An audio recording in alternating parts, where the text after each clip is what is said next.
השבועות שלפני תחילת הלימודים הם העונה החמה של האבחונים בתחום ליקויי הלמידה והפרעות הקשב. איך תדעו אם כדאי לקחת את הילדים שלכם לבדיקה? כמה זה עולה ומה עושים אם הם מאובחנים? הנה מלי דנינו, מנכ"לית ניצן, שלום וברכה. שלום וברכה. מה העניינים? בסדר. זו אכן העונה החמה, ידיכם מלאות אבחונים? ידינו מלאות אבחונים עכשיו וגם במהלך כל השנה. מה הם האבחונים החמים בעונה החמה? האבחונים לקראת המעבר לחטיבת הביניים. יש הרבה הורים שפונים בשלב הזה. אנחנו בדרך כלל גם מבקשים מהם להמתין עד לתחילת שנת הלימודים. למה? משום שהאבחון הזה תקף החל מכיתה ז' ועד גיל 24. ויש סיבה להמתין ולחכות. כמובן גם הרבה פעמים חשוב לקבל את ההמלצות של הצוות החינוכי כדי לגבש ביחד איתם את ההמלצות להתאמות. אני מניח שיש הרבה הורים שמביאים את הילדים לאבחונים כדי להשיג פטורים, נכון? יש פטורים? אתם מנפיקים פטורים לילדים? קודם כל אין פטורים. אין פטורים? אין דבר כזה. הקלות. ממש לא. גם אין הקלות. יש התאמות.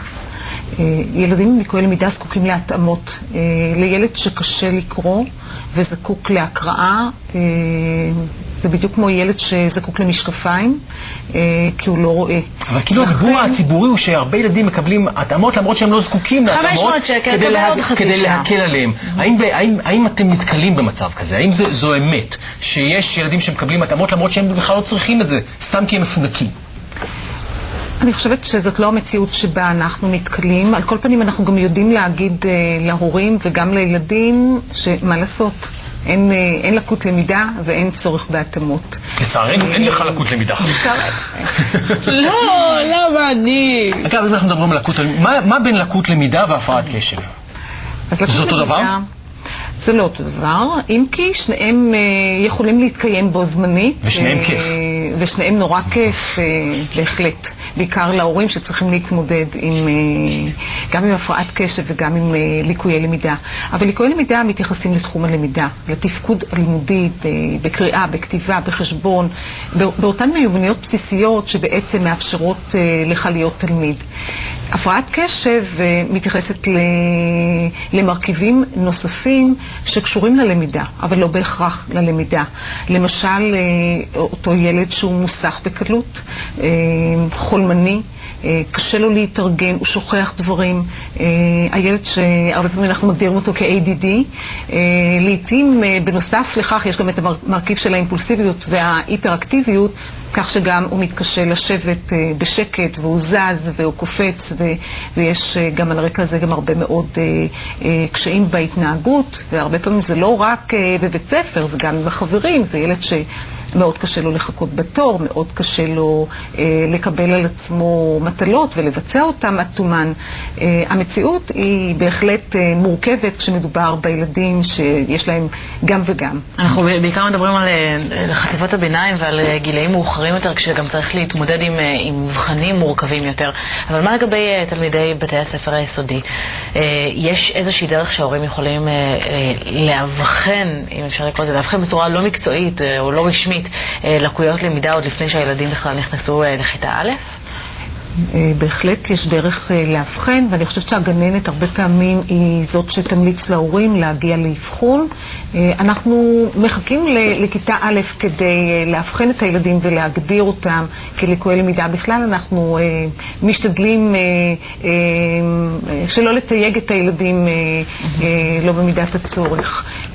כשילד מתקשה בכיתה א', הוא מתקשה להעתיק מהלוח, הוא מתקשה לשבת בכיתה, הוא לא רוצה ללכת לבית ספר, נדלקות כאן נורות אזהרה ויש כאן מקום לבדוק מה קורה. יודעת, הרבה הורים במהלך החופש סוחרים לילדיהם מורים פרטיים כדי לנסות להשלים את הפערים שצברו הילדים בשנת הלימודים הקודמת. והרבה פעמים זה נראה שזה ברכה לבטלה, מכיוון שהמורה נתקל באותה קשיים שנתקלה מערכת החינוך. הילד פשוט לא קולט בדרך הרגילה. מה ההמלצה שלכם בעניין הזה? ההמלצה שלנו ללכת למורה שקיבל את ההכשרה בנושא שההורה מבקש את העזרה. ההוראה המתקנת בקריאה ובכתיבה מאוד יעילה לילדים שיש להם בעיות בקריאה ובכתיבה. מורה רגיל לא תמיד ימצא את הדרך אל אותו ילד שמתקשה בשיטה הרגילה. הוראה מתקנת באנגלית, שהיא ספציפית לילדים שיש להם בעיות באנגלית, תהיה יעילה יותר עבור הילדים שמתקשים לרכוש את הקריאה. חשוב להגיד שאנחנו מכשירים מורים שיש להם תעודה, הכשרה מסודרת, מומחים לליקויי למידה בבית הספר היסודי, מומחים לליקויי למידה בחטיבה העליונה. אני חושבת שהמורים צריכים לחפש את התעודה של המורה. מורים מוכשרים באגודת ניצן, אבל במקומות אחרים גם, וחשוב ללכת לאותו מורה שיש לו את הידע. מה, יש לנו דרך 2 דקות, דקה וחצי, טיפים לקראת השנה החדשה?